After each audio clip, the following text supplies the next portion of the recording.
Thank you. Thank you for the invitation to talk to such a prestigious audience. And what I plan to do is to give you an idea of which things are being done in Brazil in relation to the connections between higher education and the knowledge economy. One of the, just so that we start, Brazil is a country of about 200 million people. It's the sixth, together with the UK, GDP in the world, in South America. And in terms of science and technology, Brazil has been increasing its output in, I would say, for the last 60 years, which was when Brazil really organized a system for graduate courses and creating science. In 2011, scientists in Brazil published around 32,000 scientific articles, which are in the Institute for Scientific Information, the Web of Science database. Last year in Brazil, universities graduated a little bit more than 12,000 doctorates. The research expenditures in Brazil, adding public and private sources, amount to around 1.1% of Brazil's GDP, a little bit more than half of that done by the government, a little bit less, 46%, done by the private sector. In terms of connections between higher education and the knowledge economy, there have been several important examples in Brazil of this connection and of getting benefits for Brazilians of having a developing higher education system. For example, the automobile industry in Brazil uses extensively the graduates from the universities and their contributions, and they use also ideas and consultation from universities. In Brazil, we tend to always consider that the contribution of universities to development comes mostly through the graduates, and in some extent through the ideas and through consultation. Aircraft industry in Brazil is completely due to higher education initiatives which were taken in Brazil back in 1947, 1948. Agriculture, bioenergy, oil, all those things for which Brazil is now well known in the world relate to the activity of higher education organizations in Brazil. And also government and governance in Brazil has received a lot of many contributions from higher education, and especially after Brazil became, in 1989, a democracy. There was an important change in Brazil in 1989. This is something that is important to say here because we have a very stable country for centuries. Things more or less go steady. But in South America and in Brazil, it's not like that. Things tend to change rapidly, suddenly. But anyway, since 1989, Brazil has been in a kind of a steady democracy. And this situation has allowed Brazil to develop institutions and to organize society and government to increase the benefits, for example, from higher education, from good governance to the society. And higher education contributed a lot to that. However, there is one very big challenge in Brazil today, which is the fact that the science and technology system in Brazil is very, very heterogeneous. Brazil is not only in higher education or science and technology, Brazil is a very heterogeneous country in all aspects of life. There are rich portions of Brazil, poor portions of Brazil, more developed portions, less developed portions, and the difference is much more than what you probably are used to seeing here in Europe. For example, in science and technology and higher education, Brazil has 27 states. And the states are very important in taking initiatives related to higher education. and particularly one of the states, which is the state of São Paulo, where I work, it has a strong stance towards developing higher education and research that comes from many years ago, since 1934, when the state of São Paulo created the University of São Paulo. And I'm going to speak to you a little bit about the environment for higher education and research in the state of São Paulo, which is a relevant part of this activity in Brazil. For example, the Royal Society, in its recent report, I'm sorry for the Portuguese title there, but it might be our chance to learn some words in Portuguese. The Royal Society pointed this out, bringing out the region of São Paulo in terms of scientific production and creation in the world, and also in terms of co-authorship. If you look at this figure, it shows the evolution of the number of scientific articles created by scientists in Brazil since 1980 until 2009. The blue line is for the whole country. The red line is for scientists who work in the state of São Paulo. They actually respond for about half of the science which is done in Brazil. And the state of São Paulo is a region in the southeast of Brazil which has 41 million people. It's more or less the size of Spain or Argentina.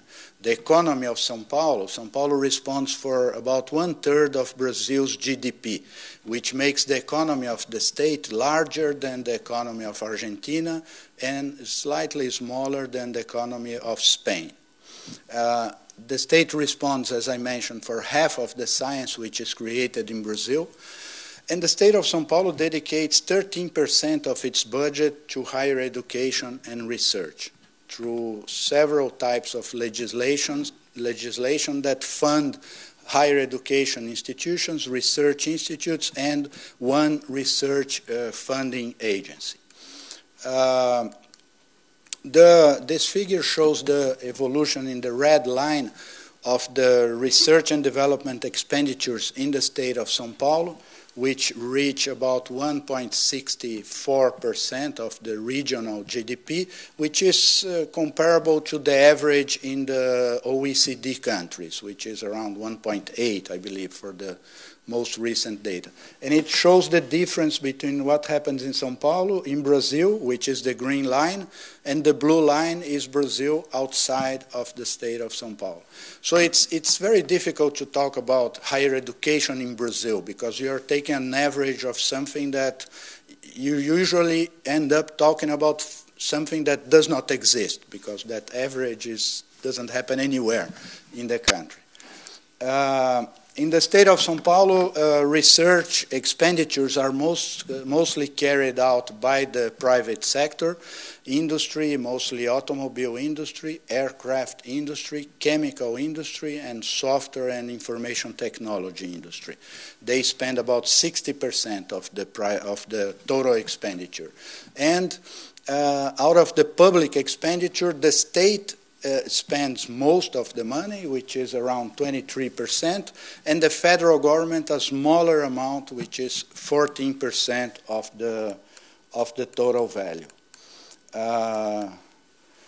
Just to bring out to you that comparison, including the state of São Paulo in a comparison with OECD data, you will see that it's close to in terms of expenditures, intensity of expenditures, close to the average of the 27 European countries.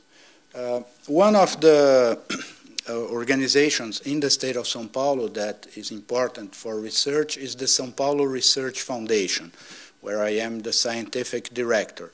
It is a foundation which has the mission to support research in all fields, from literature and the arts to astrophysics, chemical engineering, everything. It's like putting all your 7 research councils in one organization. It's funded by the taxpayer in the state of São Paulo, and it's funded through a piece of legislation which is very singular. In 1947, when a constitution for the state of São Paulo was written and approved, the state decided that 1% of all state revenues would be dedicated to this foundation. That means that the foundation gets 1% of the state revenues, whatever happens. So we never have to negotiate a budget with the governor or with the legislature. Actually, the Constitution establishes that the government is supposed to transfer the money every month. They are supposed to make a calculation about how much money they made last month and send 1% to the foundation. That gives the foundation a large degree of autonomy and stability, because actually it is money that belongs to the foundation. So, for example, if we do not use all the money by the end of the year, we don't have to give it back to the government. It goes into our endowment, and it's very important, of course, to have an endowment in an organization of this type, because if you get 1% of the state revenues, in good years it's going to be more money than in bad years. Then you use the endowment to stabilize your expenditures and the funding that you are doing for the research projects. We receive research proposals. In 2011, we received 20,600 research proposals. Each one of them is analyzed through a peer reviewing system. Many times we ask the scientists to submit their proposals in English so that we can use reviewers elsewhere in the world. The turnaround time for the foundation is 74 days for 2011. Scientists can submit a proposal usually whenever they want, except when we have calls for proposals, which is about 10% of the 20,000 research proposals that we receive. Budget has been $600 million for 2011. And we spend this money by paying fellowships for students. We have a strong program of fellowships with 12,000 persons being paid by the foundation to do research. 3,000 of them are undergraduates who work in a research project. They get a fellowship for spending 12 hours a week working together with a professor in some research. We have 2,600 master students, 4,000 PhD students, 1,800 postdocs, and we are now working very hard to increase this number of postdocs, because one of the challenges for research in the state of São Paulo is to have more researchers, and we want to bring postdocs from anywhere in the world. Actually, the persons who receive fellowships from the foundation, they do not have to be Brazilians. They only have to be working in the state of São Paulo. They can come from anywhere. We don't make a difference about where they were born. We also support many projects in what we call academic research, which is research in which the theme or the subject was chosen by the investigator curiosity. We do not tell them what they are going to do research on. And we have also some programs in which we associate with a company to have to co-fund research together with the company. Those are some of the companies we work with. Companies that have research in Brazil, companies that do not have research in Brazil. For example, Microsoft, Agilent, they do not have research centers in Brazil. Now they have research projects in Brazil because they are being co-funded together with the foundation. And several Brazilian companies like Vale, Petrobras, Embraer, you might have heard of those, and others. We are just about to announce an agreement with BP for co-funding research on biofuels in a very bold 10-year initiative for creating a research center there. We are doing the same with Boeing and with PSA, Citroën, Peugeot. So those are some of the companies we associate with. And we have also a program for funding research in small businesses. We receive proposals from a small business. If it's good enough, we will fund the research. It's non-refundable. It's money given to them. It's a subsidy. We have a portfolio of 1,200 of those small companies. Some made very good money with the research they were able to do because of receiving funding from the foundation. Most of the money from the foundation goes into health sciences. That's mostly because we have a large number of scientists who work, the larger chunk of scientists in São Paulo work in health sciences. Then biology, then engineering, and then humanities and social sciences. Those are the four main fields in which we fund research and fellowships. In Brazil, as I mentioned in the beginning, there has been a strong growth in the number of internationally published scientific articles. That's data from 1995 to 2010, showing China, South Korea, and Brazil in third among countries that publish more than 2,000 papers per year. This research is finding increasing impact and increasing visibility. This is an impressionist way to show that. It's a collection of magazine covers which highlight research funded by the foundation in the state of São Paulo. It covers many fields, so we have cancer research, nature, Cell, physical review, anything. At the foundation, we struggle with something that seems to be also a relevant theme of debate here in the United Kingdom, from what I read in the Times Higher Education supplement, in other publications, which is, of course, we value the science which makes business more competitive. We also value science that heals the sick person. And we value in Brazil, especially, science that can help to make poor people become richer. But we also value strongly the science that makes mankind wiser. And we do not ask more questions beyond that. So we try to have a portfolio of research proposals which do those four things. In some cases, they do more than one of the four things. In some cases, it might do only one of those. But we try to keep a balance among those four objectives. For example, when FAPESP wants to emphasize a certain theme, we organize a special program. Right now we have 3 special programs which are connected among themselves and relate to what has become the green economy themes. We have a strong program in bioenergy, which congregates 300 scientists in Brazil, 60 scientists from outside Brazil. We have a strong program in biodiversity, which is in its 12th year of funding. That's what I was saying before. We can go into programs which last for a long time because we have this stability in funding. And we have a program in global climate change research. Some of our results, just to bring to you some idea of what's being done there. This is a result which was published in Nature a few years ago. The scientists funded by FAPESP, the National Science Foundation, and the Chilean, in an observatory that FAPESP funded, but it is actually in Chile because it's the good place for an observatory. They observed the explosion of this star, which exploded 13 billion years ago. 13 billion years ago is old, right? It's older than England.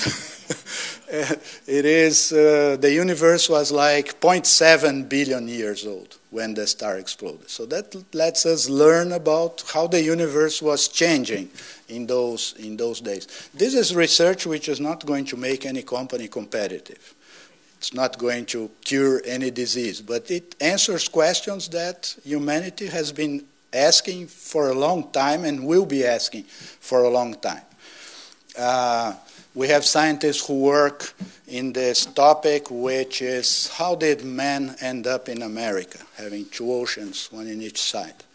And this is a theme of debate in the archaeology community. If there was 1 migration, 2 migrations, how they can fit the remains they find and so on. We have research which study birds in Brazil. Like in this case, this was an interesting paper published in Science magazine about why is that this bird, which is the toucan, the one which is in the top there, it's a tropical bird. It's a very strange bird because it has a very large beak. About 1/3 of the weight of the toucan is in the beak.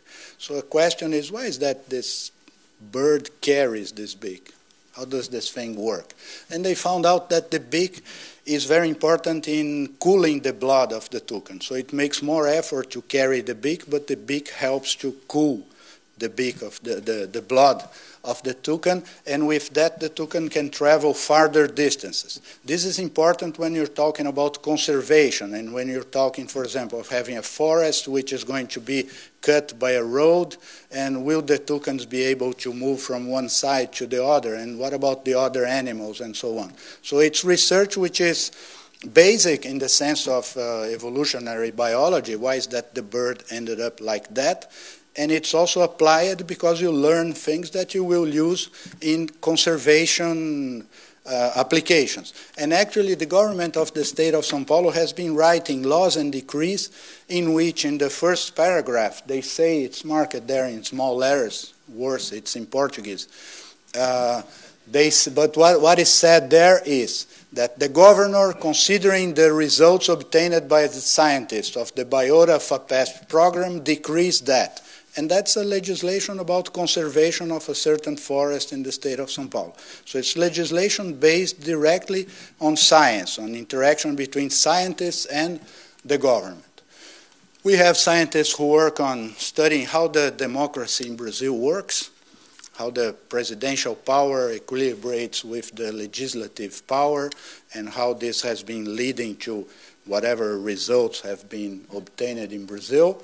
We have research which we fund together with Embraer.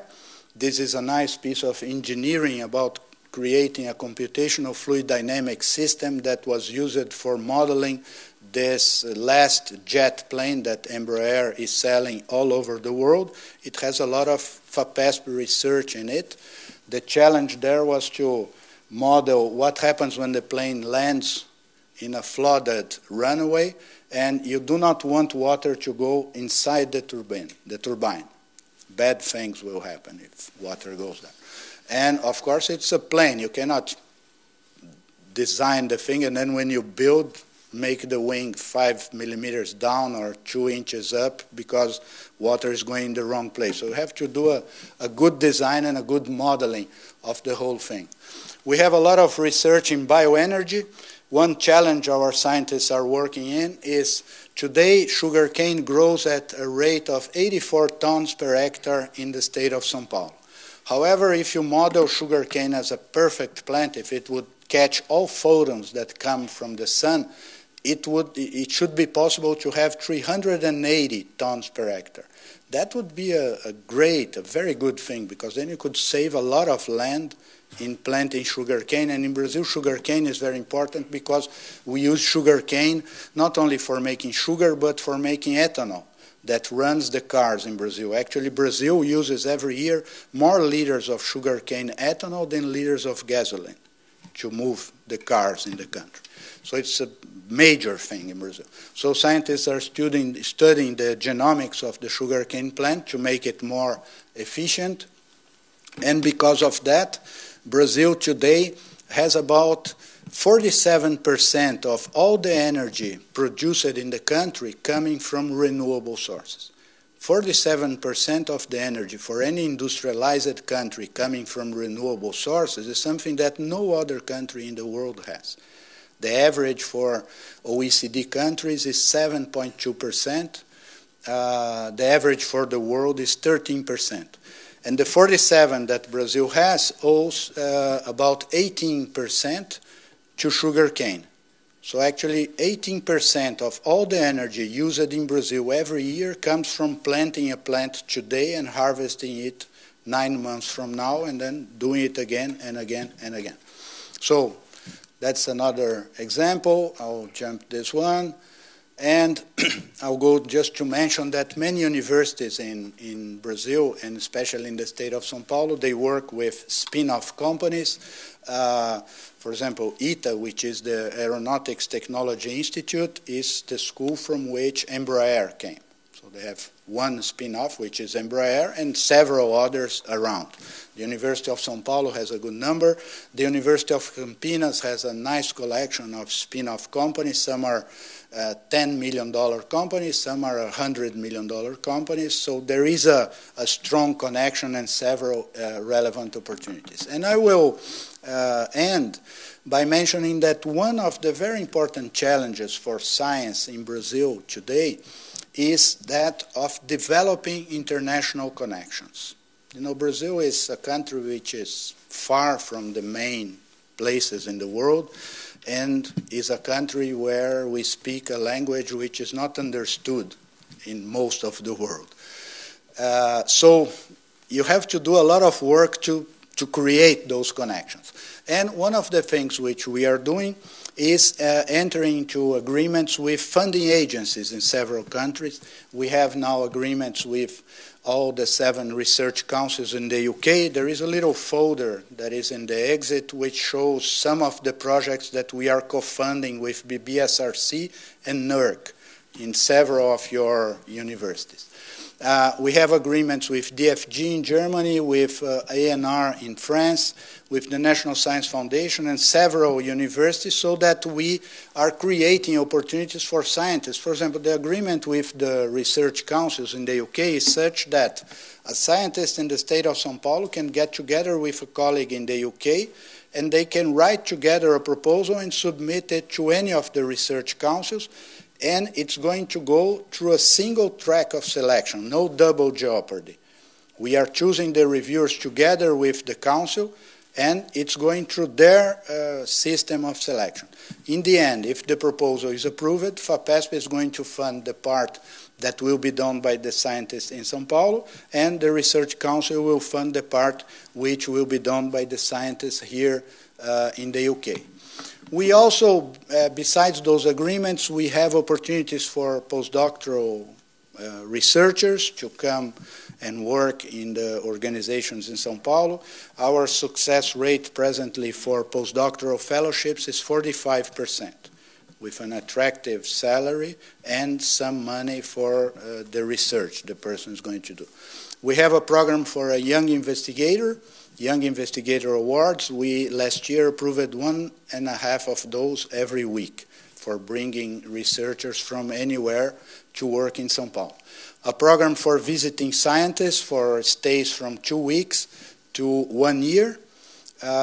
We have a program of schools that we organize there, and a program for what we call the São Paulo Excellence Chairs, in which we invite top-rated scientists from anywhere in the world to spend not less than 12 weeks in São Paulo leading a research project. The 12 weeks do not have to be continuous, can be sparse, 6 times of 2 weeks or 12 times of 1 week, with the cost of travel as part of the grant. This person will submit a proposal to FAPESP, and it can request everything: funds for equipment, consumables, fellowships, or students who are going to work with the person, and a salary will be paid by the university in which the person is going to work. We also have programs for sending students abroad, research fellowships for researchers who are going to stay up to 1 year abroad. We have grants for scientists who go to participate in international conferences, and now a program of fellowships for short stays for students who have fellowships paid by FAPESP. Those are 12,000 persons. They can ask for an additional fellowship for a period of 4 months to 1 year to go work in research in any laboratory they choose outside Brazil. It's their choice where they are going to go, and they will be paid from 4 months to 12 months. So what I wanted to show to you here is that there has been a sustained growth in the number of scientific articles and in the creation of a scientific community in Brazil, at least for the last 30 years, for more than that. There is strength in education of graduate students. We have some universities like the University of São Paulo, which graduates 2,000 PhDs every year. The University of Campinas, 800 PhDs every year. So those are large research universities. And there are important challenges which we are tackling now. The main one is to increase the impact of the scientific production. And impact for us is a word that has at least three meanings. There is intellectual impact, which might relate, for example, to citations, but might relate to other things, to intellectual impact. There is economic impact, and there is social impact of the research. Might have the three, might have one or two of those. So we are working to increase the international cooperation. We are working to increase the connections between academia and industry. And another important challenge for Brazil is to increase the number of scientists that we have working in academia and industry. So new universities are being created. Universities are hiring professors every year. Several agencies in Brazil have programs for visiting professors for postdocs. And, of course, in that, it is important to increase the connections between academia and industry. And if you want to periodically know something about what's going on in terms of higher education and research in Brazil, you can subscribe to this newsletter, which is sent out every week in English. It's done by FAPESP. We have a newsletter that goes every day. By the end of the week, they select some of the topics and make an English version of it. Then you will be able to see what research is being made, which results are being obtained, which universities are having new programs and new opportunities. Thank you very much.